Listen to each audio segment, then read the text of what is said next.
Tonight we have gathered here to do Shri Shiv Puja.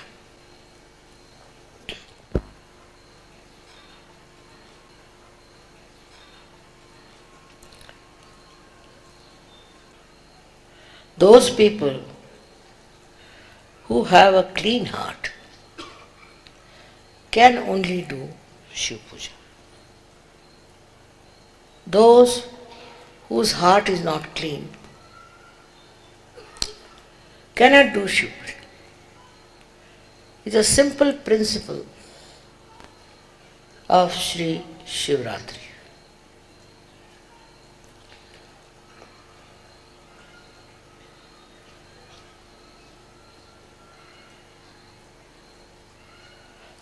As you had seen yesterday, we have snakes, or these are horrible snakes.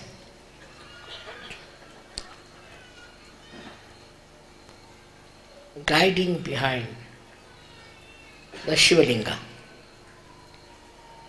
The significance is this. See, those who are clean in heart, who are full of love for others, are always guarded by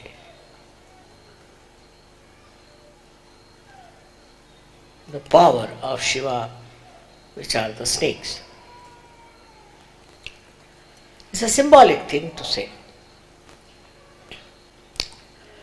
Very symbolic. But I must say that animals understand divine force much better than human beings. Much better.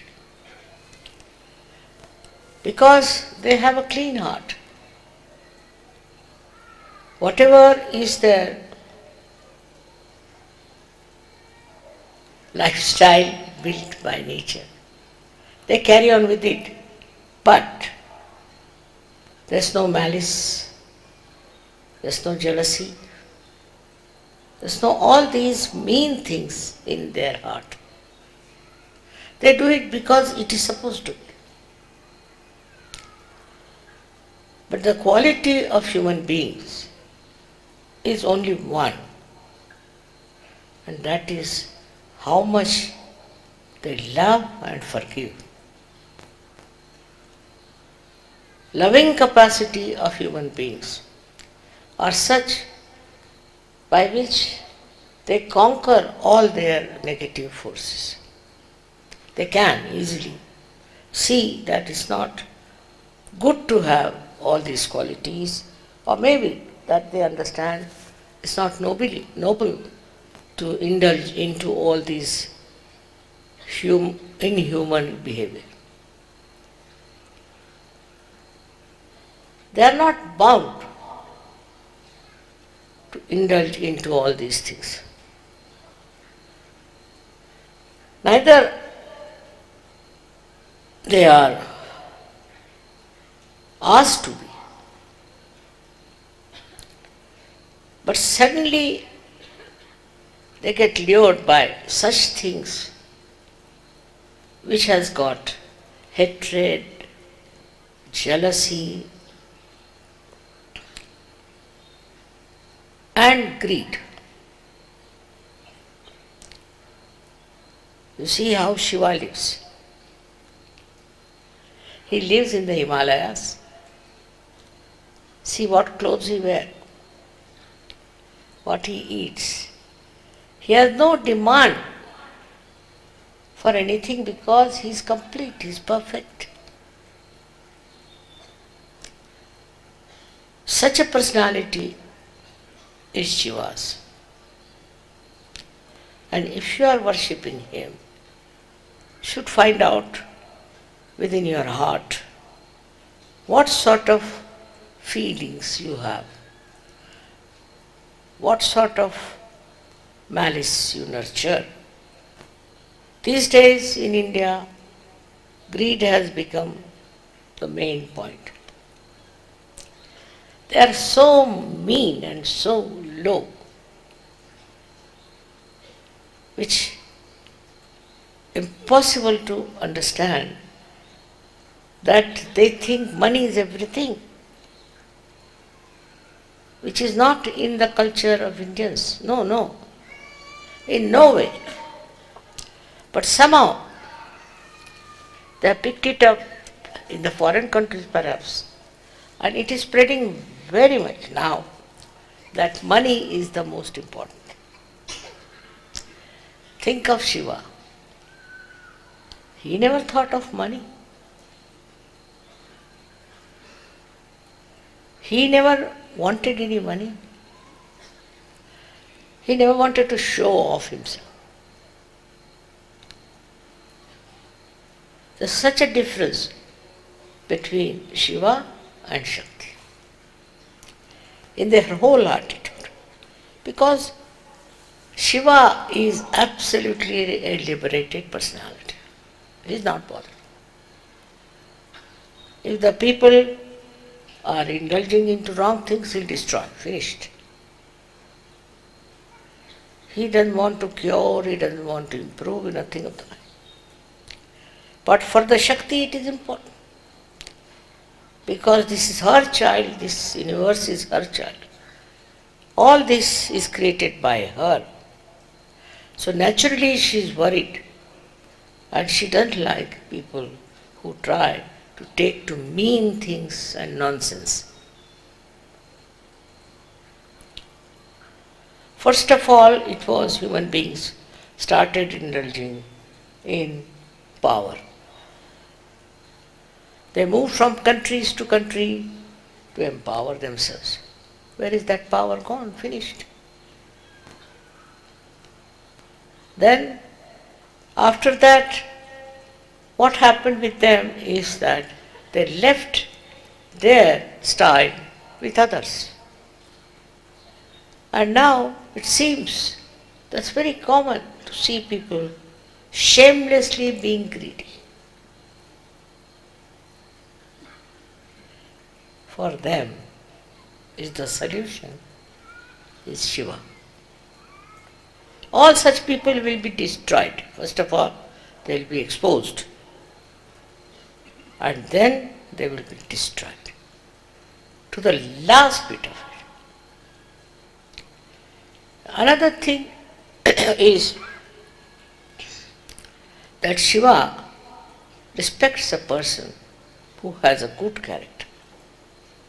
Person with a good character. And if anyone is bad character or indulges into bad things,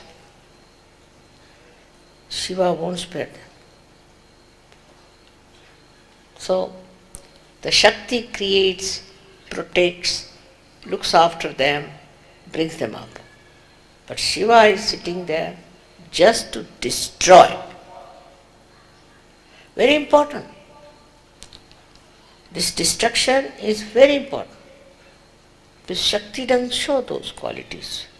She may destroy some Rakshasas, but he can destroy nations after nations. First of all, the ego you have, who will destroy that? That too, Shiva. Shiva is in your Sahasrara. He is sitting in the Sahasrara. Now remember, on top of everything. The other day I saw one gentleman from the broadcasting, newsman.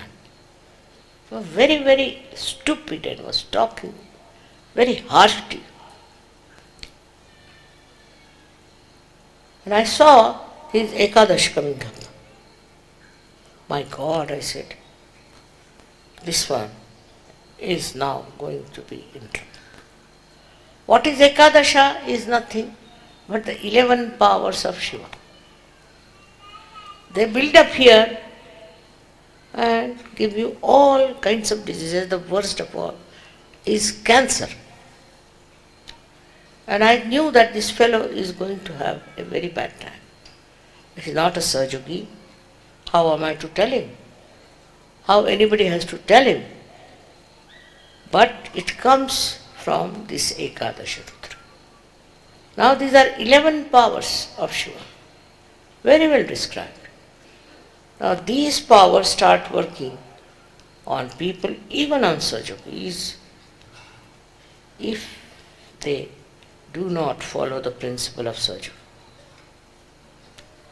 He is, I should say, watching you. Every part of your life he watches. How you behave, what you do, what is your dharma. He watches all that. And so many saints have warned you. So many incarnations have warned you. But I tell you, if you don't listen to them, then Shiva is not going to listen. He doesn't listen to it. If he is angry, he is angry. Whatever it is, very difficult to convince him that please spare this person, it's all right, forgive. But his basic quality is forgiveness. Can you imagine? His basic quality is forgiveness. But if he doesn't forgive, then you are finished. Up to a point maybe he might forgive, but after that, it's a very, very difficult situation. And I find that people don't realize what Shiva is. In the south we have two types of people, worshippers. One are Shaivites, another Vaishnavites. They are having a big fight with each other. Now it is less, much less.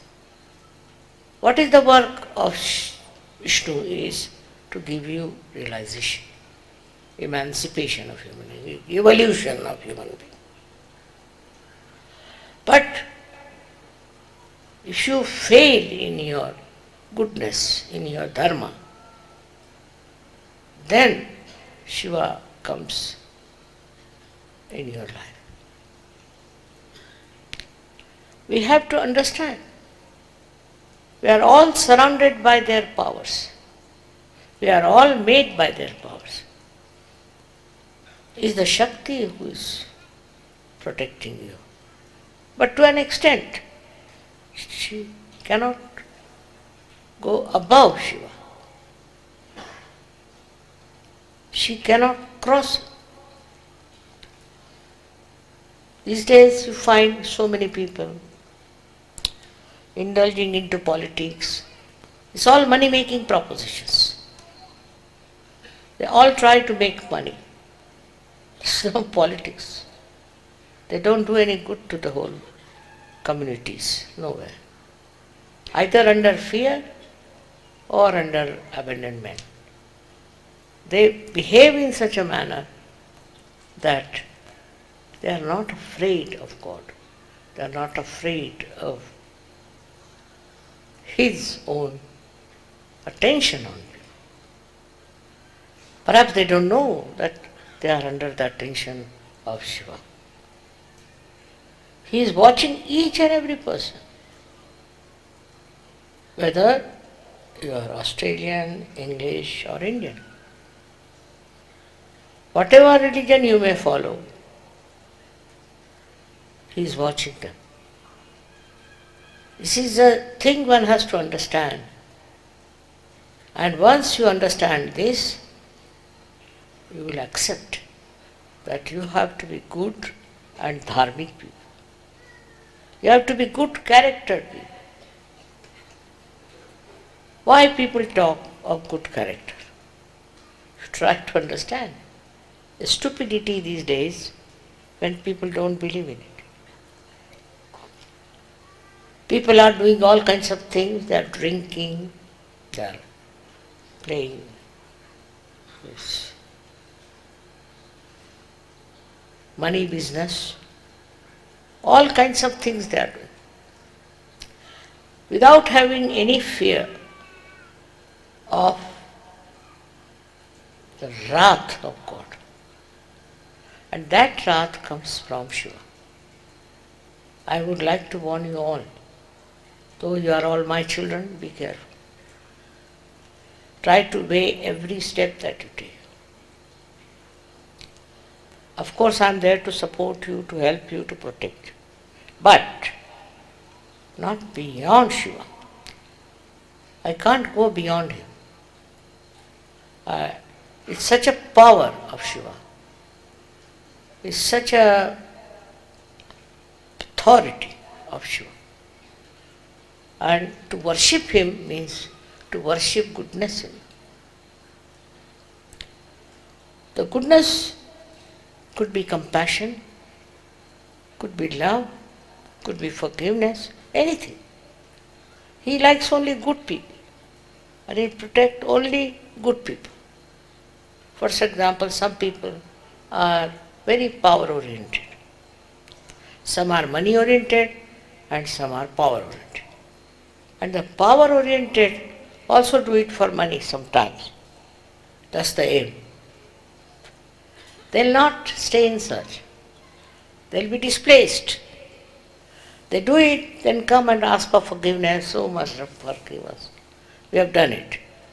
But try not to do anything of that kind. I, of course, forgive him, but Shiva, he won't. He won't. He'll take you to task. And then you will come to me whether you must save us, and it's very difficult. From his clutches is very difficult. Also, he is a very forgiving person.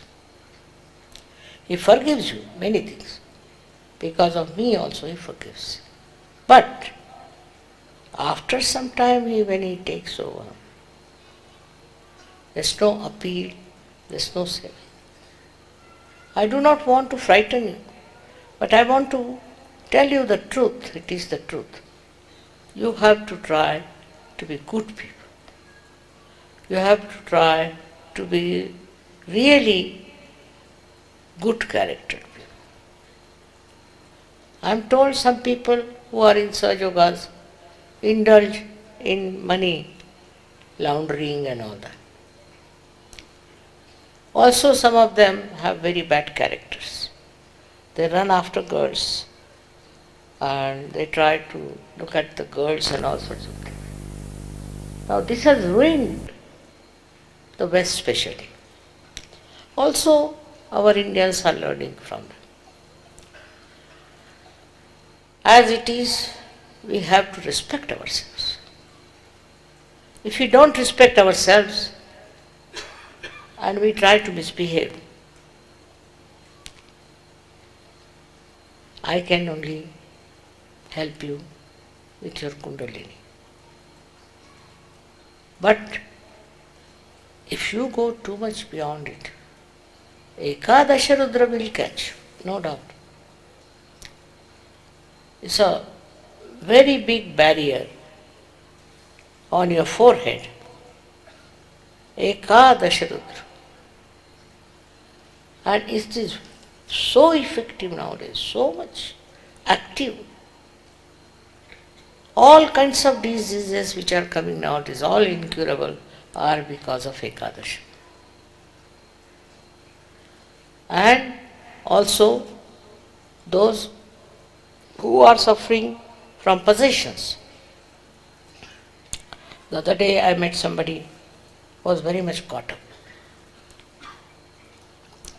And the Ekadash was working.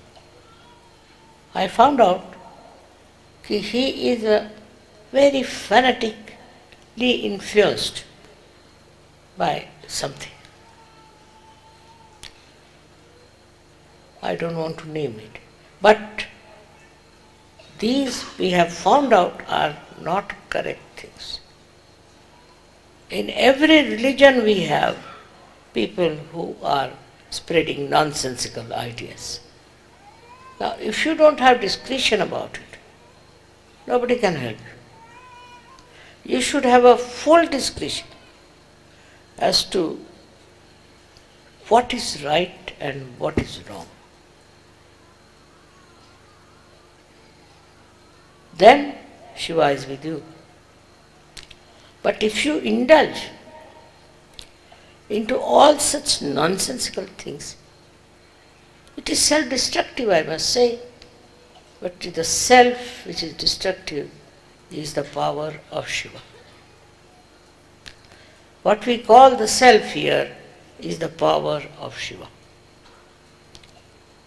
He destroys by many things, by many things. You can lose your reputation, you can lose your health, you can lose your wealth. Everything can happen to you till you are completely finished and fact.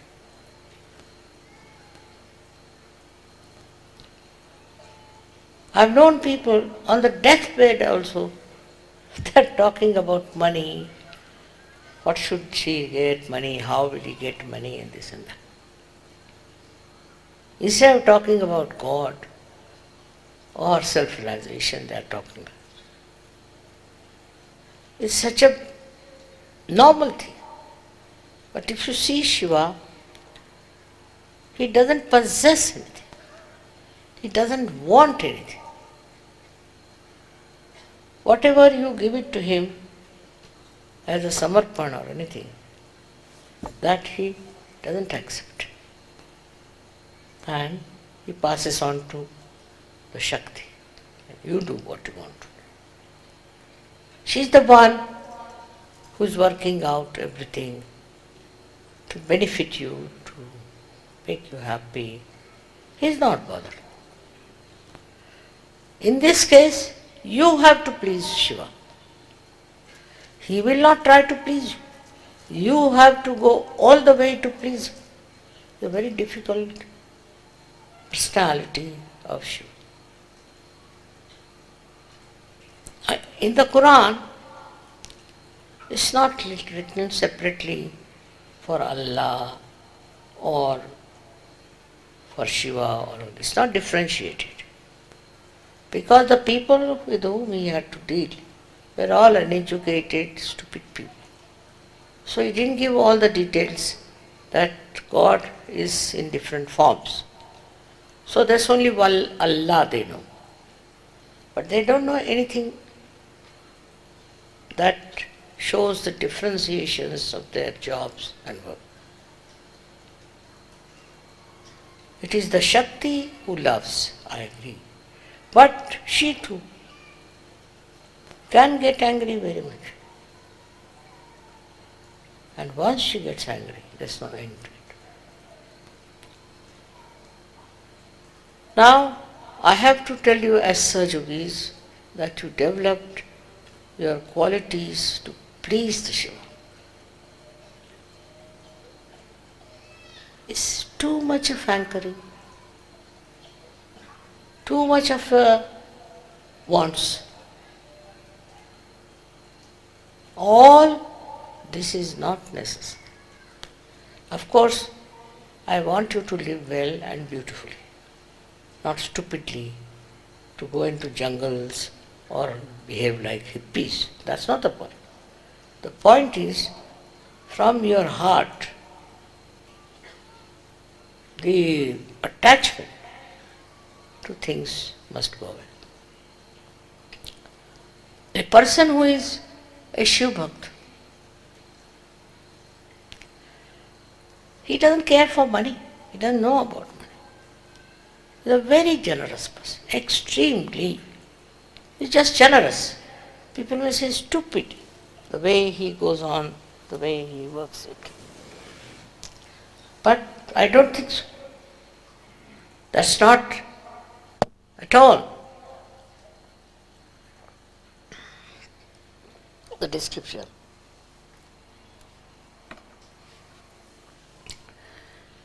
The description of a man who is a bhakta of Shiva has no interest in money, is very generous. Anything you ask from that, he'll give. Mahavira was like that. Mahavira had gone for his meditation in his own garden. And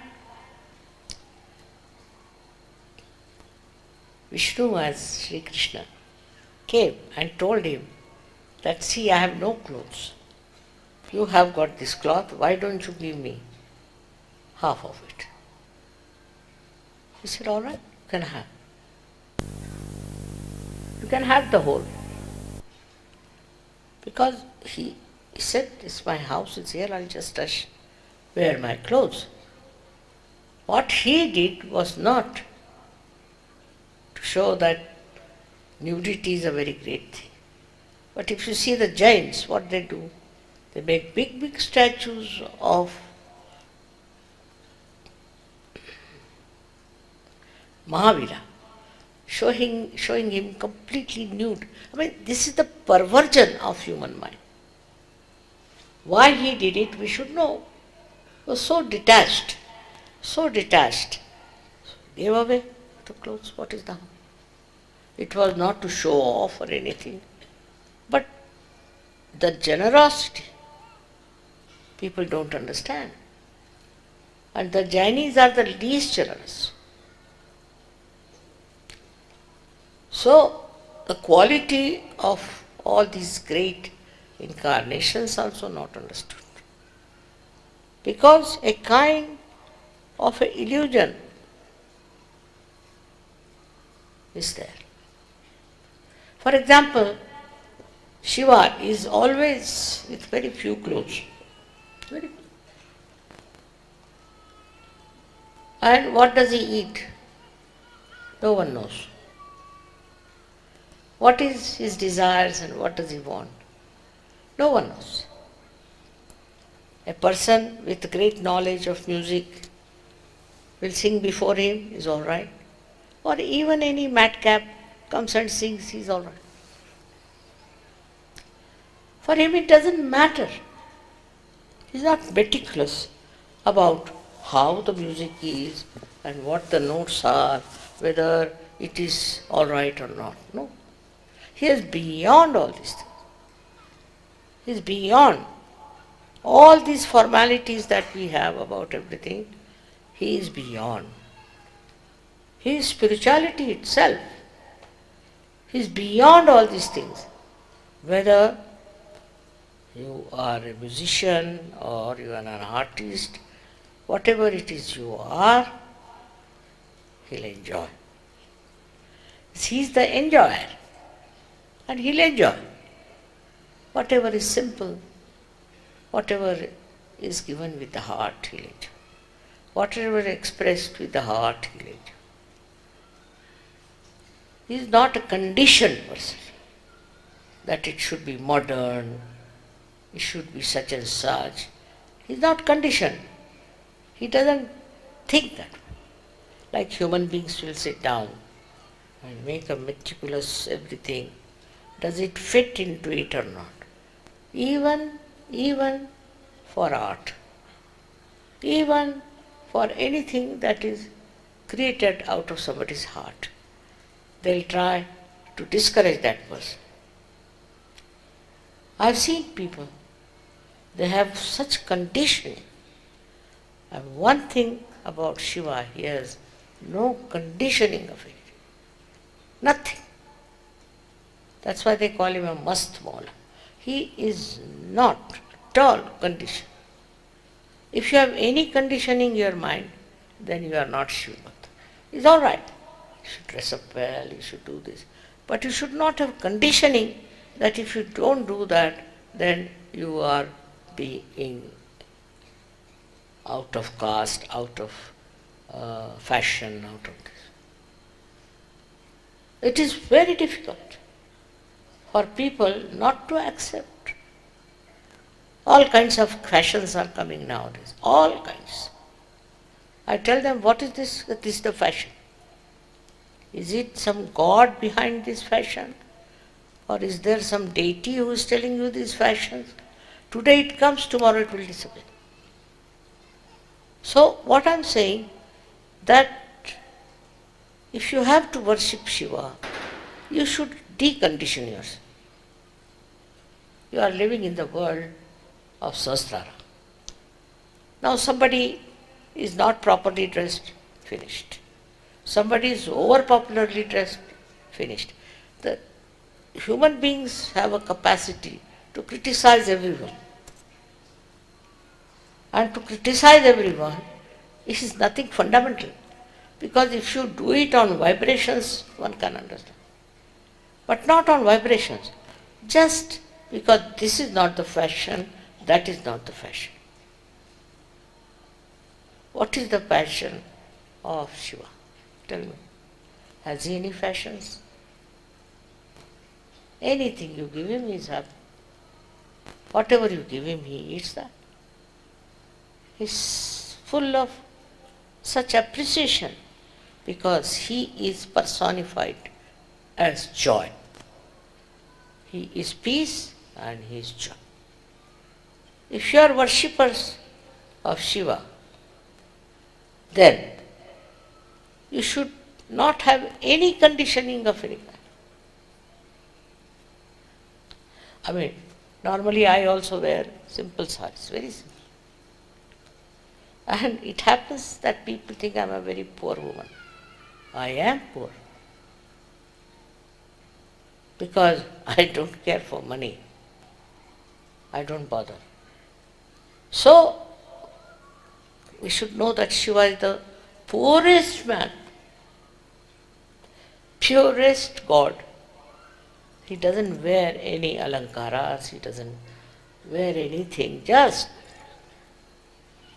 he lives with his own body. Because he is nothing but embodiment of enjoyment. Nothing but complete form of enjoyment and joy. So another quality of Shiv Bhakta should be joy. You should be joyous about everything. Whatever you see, whatever type of person you see. So the only way you can do is give up human quality of criticism. To criticize others. Like if the English go into the Indian house, say we don't like it. That's what? What you don't like? We didn't like the carpet. I don't like it itself is against you. Shakti. Then if supposing an American goes to an English home, he'll say I don't like it. It's very common. All the people say I don't like it. I didn't like that. Who are you to say I don't like it or I like it?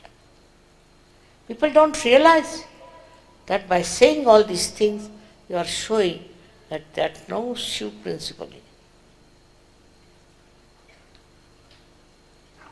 I can understand somebody who cannot walk or ride. For such a person is allowed to use some sticks or something, allowed. But if he says, I don't like that person because he doesn't use the stick, shows that he is such an egoistical fellow. Himself is using the stick and he wants to create what votes or what in a democratic country that people should walk with the sticks in their hands. It is very difficult. In the West it is very common, you see, to have this kind of a hat, to have this kind of a dress, to wear this kind of a chirut, or all kinds of things have a condition. Nowadays the hairstyle has become very funny with women because they don't put oil in their hair. They will not have any grease in their head.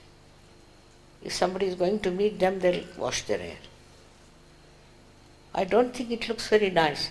Of course, I don't say that you need not have so much of oil on your face and ears.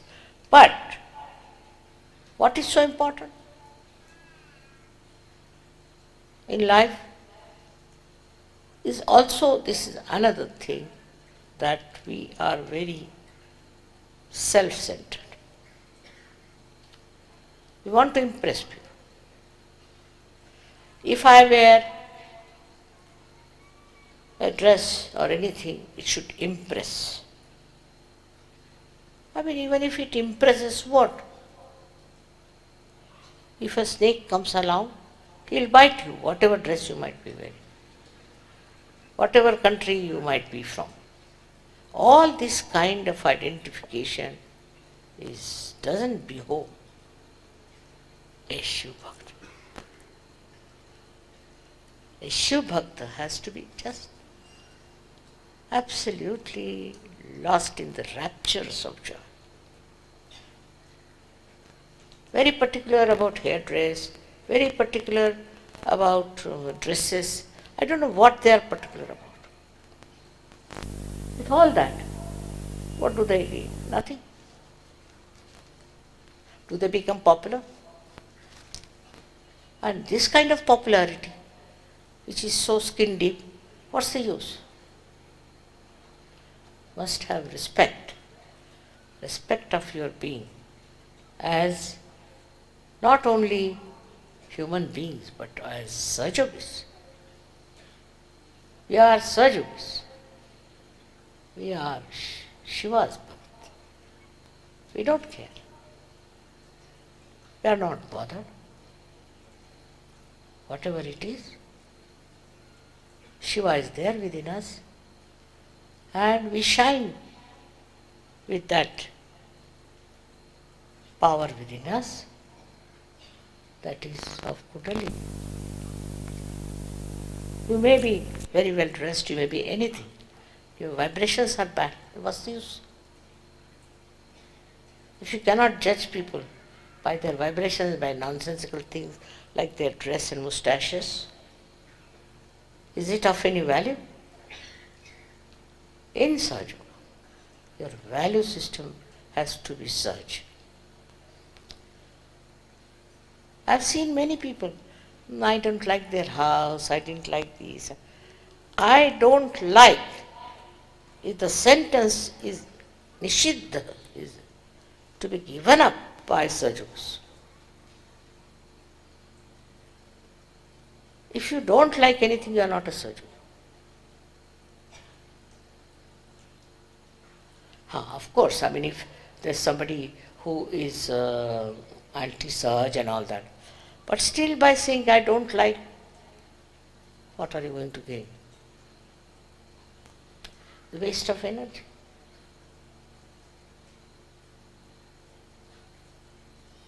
Because of this, in Sahaja Yoga I have seen people have created problems for me. So many problems. Only because they are so much self-oriented. This man is bad, that woman is bad, this, that. Sometimes I am surprised. Because when those people come to me, I am amazed that they are very nice people. But people are very self-centered also. Like I have seen people who are not bothered to come to meetings, to pujas, because they have got work. Altogether there are 11 pujas. They don't come because they are very busy. At least to one puja you should come. But those who are Shiv Bhaktas only enjoy nothing but pujas. Nothing else. Their whole being is absolutely vibrated with Shiv Puja. To them, that's the most important thing to do. Also, there are people in Sahaja Yoga who are trying to make money out of Sahaja Yoga. Very wrong, very wrong, very wrong. Sahaja Yoga is to give you punyas, to give you blessings. And if that is not in your mind, better give up Sahaja Yoga. You can join some business of something, of malpractices. Very easy, very easy. Till you end up in the jail, you are there. But to enjoy your spiritual powers, you must learn certain things. And one of them is decondition yourself. I don't like it, or I like it.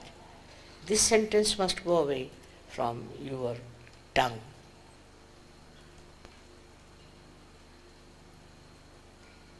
Likes and dislikes are only for people who have limited vision. You should learn to appreciate. Your power of appreciation will show how spiritually you are endowed. And your power of observation will show what do you observe. For example, some people will come and tell me, I didn't like that lady, she was wearing a funny sari. What is this? I didn't like her because she had put her hand on her head. So what? Because you make your own images of people. And you want everybody to be like that, otherwise you don't like it. Whether you like it or don't like it, nobody is going to change. But why waste your energy? Sometimes there are musicians who are not so good.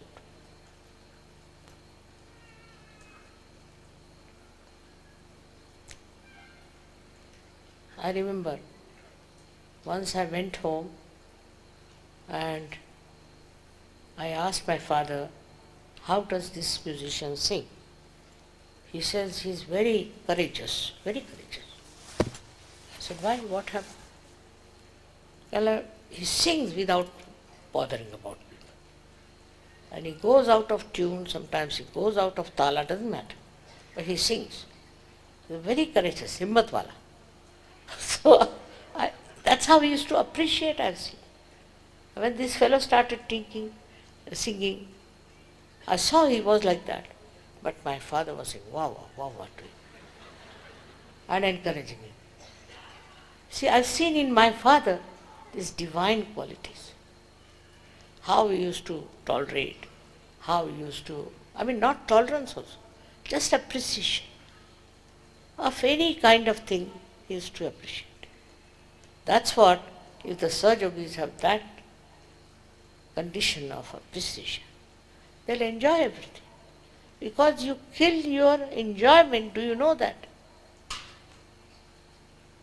You are all variety of people here, all variety of dresses, of variety families, and so many of countries you are here. To me, you are nothing but Sahaja Yogis, my children, that's all.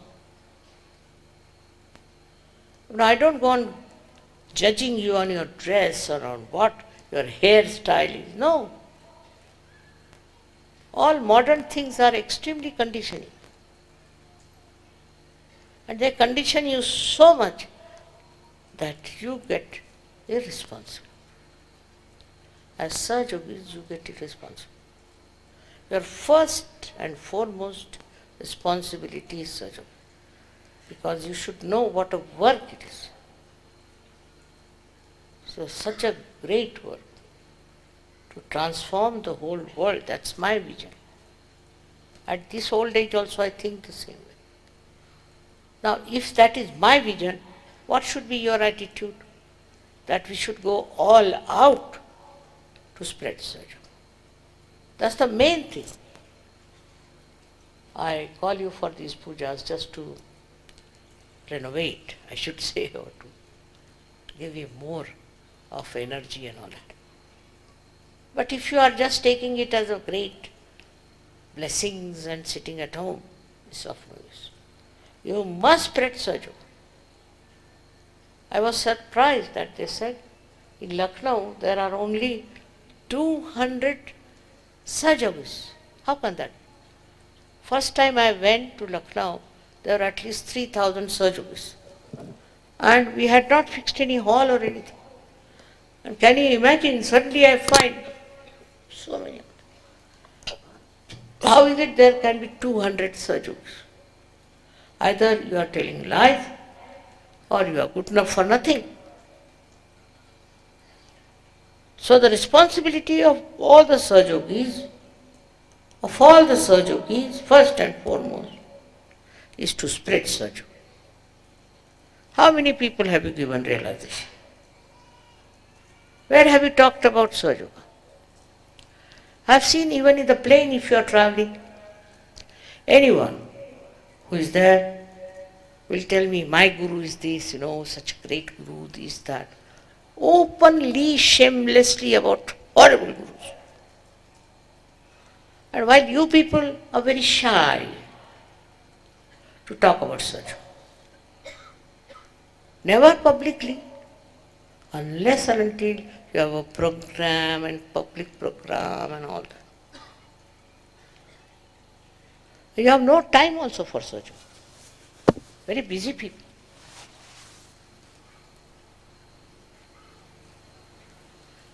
So, if you have to follow Shiva and his blessings all the time, his protection to you, then you have to be Sahaja of very high quality. Which shows when you go all out to spread Sahaja. That is the thing missing. I am very happy that in Australia, Sahaja Yoga has spread so much. I don't know what has happened. In a far-fetched place like Australia.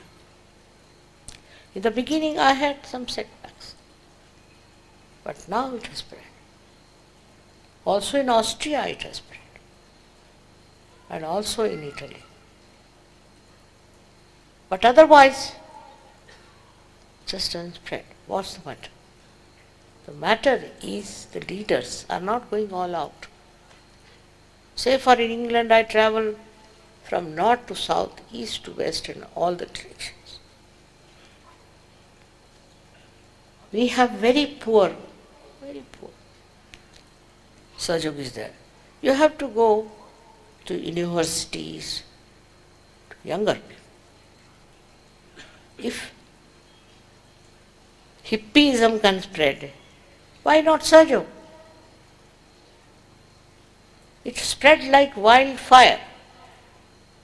Why not Sahaja? All these things are there, which I have to warn you, be careful.